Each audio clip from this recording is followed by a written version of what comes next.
Next up, we have House File 1342. Representative Elkins moves that House File 1342 be laid over for possible inclusion in the Property Tax Division report. I do have a note here. It says this bill was heard in 2023, but we're going to hear it again just because it's you and it's a good bill. Well, please proceed. Thank you, Mr. Chair. Actually, we're going to hear it because we do have an author's amendment, A1 amendment, which I'd like to offer to update the effective date to move it back a year. And we did receive a revenue note that basically says that the impacts are pretty much zero to the state and generally unknown. The idea of a land value tax is that you raise the taxes on undeveloped properties, lower them on developed properties. It should be revenue neutral at the district level, but you're just trying to discourage the speculative holding of vacant land. And yeah, and that's what we talked about last year. Thank you so much. So there is an author's amendment. He just explained it. All those in favor?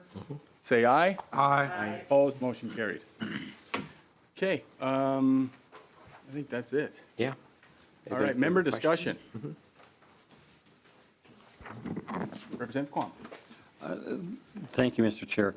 One of the concerns I have is that you say we're worried about speculation, but, you know, vacant lots that are kept up or not kept up have a big impact on, you know, the area. And if somebody's looking at doing a development, helping out the community, and they pick up some land, you know, sometimes it's timing. We picked it up, we know that there's a plan to improve this interchange, or X, Y, or Z is going to happen in a few years, but it came on the market, so we picked it up. I think that's, you know, a good thing. But now if we're discouraging people that are thinking of developing to picking up vacant properties, then you end up more likely having, you know, unkept you know, properties that actually degrade the area. So I wish that cities would absolutely look at all the aspects. I think there are some downsides to this bill. And so I guess that I've got some caution with it, but thank you. Thank you. Anyone else?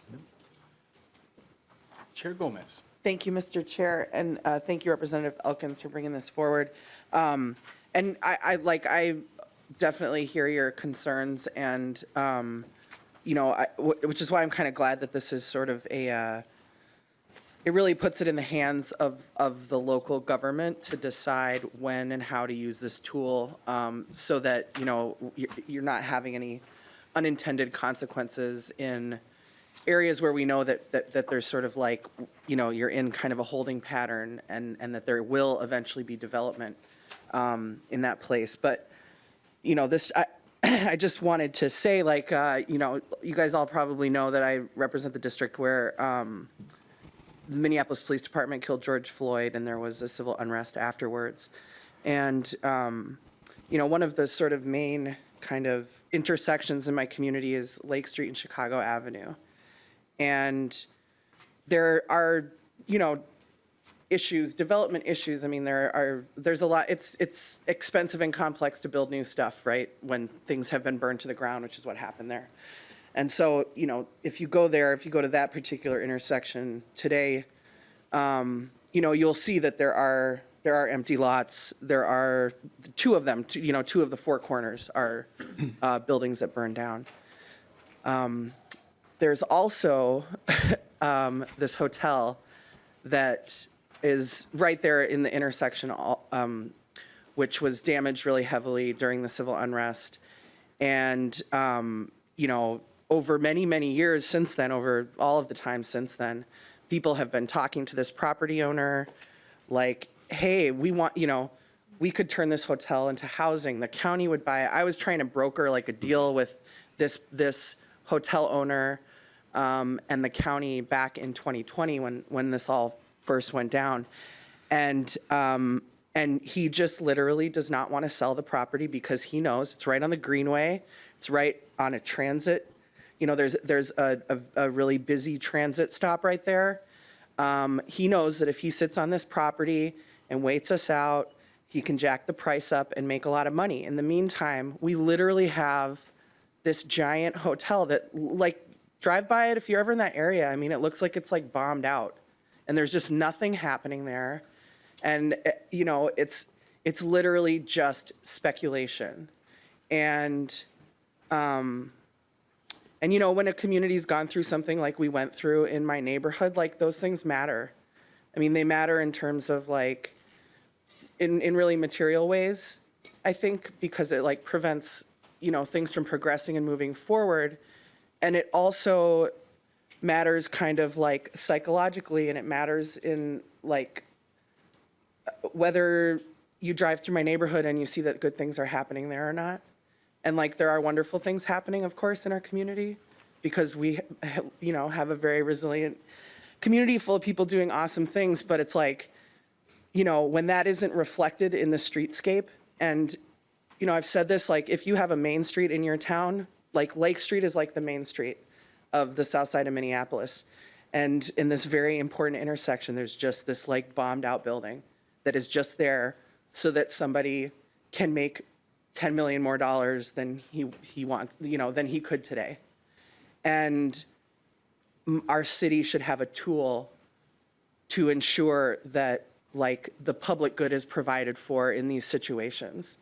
And so I'm really appreciative of you for bringing this forward, and I'm looking forward to just, seeing what is possible, because I'm sure that this hotel isn't the only example of a situation like this where there's really just, by any definition, a blighted property that's kind of just sitting there, bringing down the value and bringing down the vibes in a neighborhood. So thank you, Mr. Chair. Thank you. Closing comments.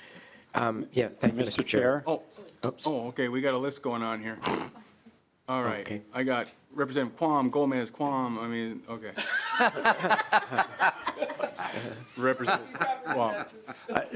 Thank you, Mr. Chair. And one of the concerns that I didn't state but was illuminated is if the city doesn't like a specific property owner or thinks that we should decide what's done with something, they could utilize this to force something. One of the issues about waiting is not just the good things of there's going to be an improvement to the infrastructure, et cetera, but it could also be because of current crime levels.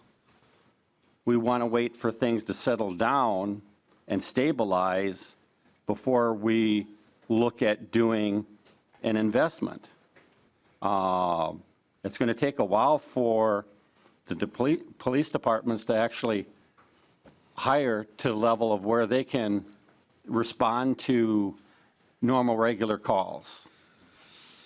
And, frankly, we're government and we know better than you is, I think, an abuse of government. So if there were some appeals, checks and balances, et cetera, that might be, make this more palatable to avoid situations. But I've seen, especially in small towns, of where, the mayor and city council didn't like a certain business person or resident, and they utilized the government powers to exert bad influence. But thank you, Mr. Chair. Thank you, Representative Quam. And I think there's outliers wherever, in every community, in every situation, but I know up in my area, there's certain situations when I was on the city council that we didn't act when we should have acted. And now the current mayor and city council is facing and living with actions that weren't taken, that should have been taken for the greater good of the community. So I agree with you that, government always doesn't know best. I think nonpartisan is pretty smart. But overall, I think that there's outliers in both. So I do agree with you. Closing comments. Yeah, Mr. Chair, thank you. I mean, a reminder that this is discretionary. I expect cities will use it strategically, and there is an appeals process included in the bill. Thank you. All right, Representative Elkins renews his motion that House File 1342 as amended be laid over for possible inclusion in the Property Tax Division report. The bill is laid over. Thank you. Thank you.